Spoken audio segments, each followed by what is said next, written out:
Welcome to the IoT Podcast Cybersecurity Mini-Series Special. I'm your host, Isaac Knight, Cloud Talent Specialist at 5E Tech. In this episode, we're joined by Jonatan Bodo, Business Development Lead at Bugprove. Jonathan's expertise has contributed to helping over 100 companies achieve cybersecurity compliance within the European Union and the United States. In the episode, we get into the effect of the new compliance schemes coming in for IoT products, the journey of Bugprove as a startup, and what's in store for 2024. Hello, Jonathan from Bugprove. Thanks for joining us on the IoT podcast here at the IoT Security Foundation. Great to have you on. I know we've been speaking a little bit earlier on. We're not too far away in the exhibition, but no, thanks for coming on to answer a few questions to be in today's episode. I guess just to start things off, if you could give us a bit of an overview of your background and what you're doing at Bugprove and what you're looking to do moving forward. Okay, well, thanks for having us. First of all, right. So with Bugprove is a startup. We've launched our product security platform this year in February. Thankfully, we've already got like 1,000 security professionals using it daily, detecting security flaws. So we are new to the whole industry. People are kind of looking at what that is. What are you guys are doing? And this is our first conference with the IoT SF community. We just become a member, and Bugprove is in the IoT product security industry, and we are trying to make the IoT world and IoT products a bit safer day by day. Fantastic. Sounds like things are going quite well from our sort of discussion off camera earlier on. Sounds like your plans for expansion are going ahead sort of next year. Could you tell us a little bit more about that? Right.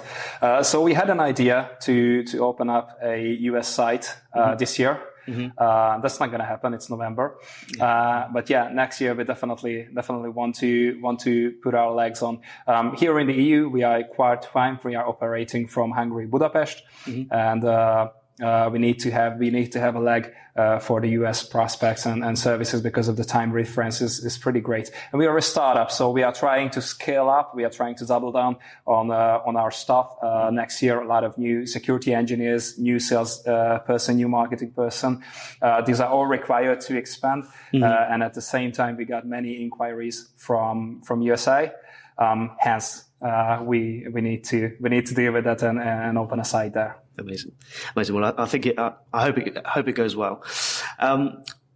From your perspective, in terms of obviously the folks who are on here at the IoT Security Foundation, what are the biggest innovations and or lessons you've seen for IoT this year? This year, because my background is from product certification, security, compliance schemes. What we've seen within the USA regulatory requirements, same from UK, same from EU. There are many compliance schemes are coming and drafted, and they are getting accepted day by day. The UK. Just with the PSTI, it starts next year in April. There's a Radio Equipment Directive and Cyber Resilience Act, starting to aim compliance for IoT products in 2025. And actually, what we've seen this year is companies like manufacturers, embedded developers started to discover these areas. How are they going to comply? And at the same time, because IoT security is in every sense of the world is lagging behind like network security or high security devices like 10 years, something like that. So these are usually pretty vulnerable products in general. And now there's going to be a time to change it. So we are waiting for these compliance schemes to kick in. Definitely, there are a lot of companies and organizations still are looking forward to it. But this year was, in that sense, is a bit of a temporary wait out year. We are developing the platform and getting ready the compliance parts. Fantastic. And could you pinpoint any standout areas that are a particular challenge that you found this year? Right. Are you asking me like for us Bugprove? As a company, we've created a platform which is scalable and has because it's cloud-based and it's scalable, the computation power, in theory, it's endless, right? So the platform and the engine behind it is able to do computations like that for an average server it would take hours. And with the scaled up cloud verticals, we can do that like in minutes. And we thought that this is a good thing, that everybody wants to have the product security figured out in a really, really fast way. And hence we launched. And right now I've got, I'm not sure I can say the number. I got many organizations waiting for a self-hosted version of the Bugprove platform. That was something really new to us, and we've heard this in February, in March, that they would require something on-prem, a solution, while the cloud-based is so much better in that aspect. And at the same thing. Hence, we had to switch directions and put our efforts into delivering something on-prem, and that's our key learning against where the industry is going, and everything is going in the direction of cloud and cloud computation. We still have to deploy something on-prem for our clients. Fantastic. And from your perspective, what can we expect moving into the new year 2024 for IoT? Right. Do you mind if I rephrase it? Yeah, no, of course. The question 24 and 25. Yeah, of course. No, that's fine. All right, because we see. I saw that. I have lived through many certification scheme proposals and drafts, and some of them which has actually became regulations. And how much time did it require for organizations to comply with them for their own benefit, whether it's for medical, whether it's for industrial. And I've seen that these things take time. And once it hits the market, and once there are like actual regulatory effects, benefits and penalties for complying, then it becomes a serious priority. Then it's going to become a proper requirement for organizations to comply. And it would make sense to secure devices which are on the market, which are accessible. These are the endpoints on our home networks. These are the endpoints on our organizational networks. And for critical infrastructures and for high security networks, we have managed already to deal with these problems and to deal with product security, but not on the consumer base, not on every organizational level. And obviously it's a really hard challenge for manufacturers. It's really hard to actually produce something which is vulnerability free in whatever that means. It's a hard thing to do, but at the end of the day, us consumers, whether it's for organizational business or personal use, we are going to need, at the end of the day, secure devices which are labeled that these things are secure by category level, from whatever on whatever scale, and these needs to be regularly updated. And we cannot actually rely on consumers that they are going to update, they're going to install security patches, even when there are security patches available at all. Yeah. And we have seen examples, if you don't mind me going on. No, please. So because we take the Bugprove platform takes firmware images, right? And it decompiles them, and we can assess and discover all the third-party dependencies, liabilities, and security flaws within the product. And for our own fun, sometimes we go on the web and download a couple of firmware and figure out what are wrong with them. And we found companies which are doing terribly, and we found a couple actually which are doing pretty great. Actually, we found a company where we couldn't find any security flaw in their product, and that's saying something.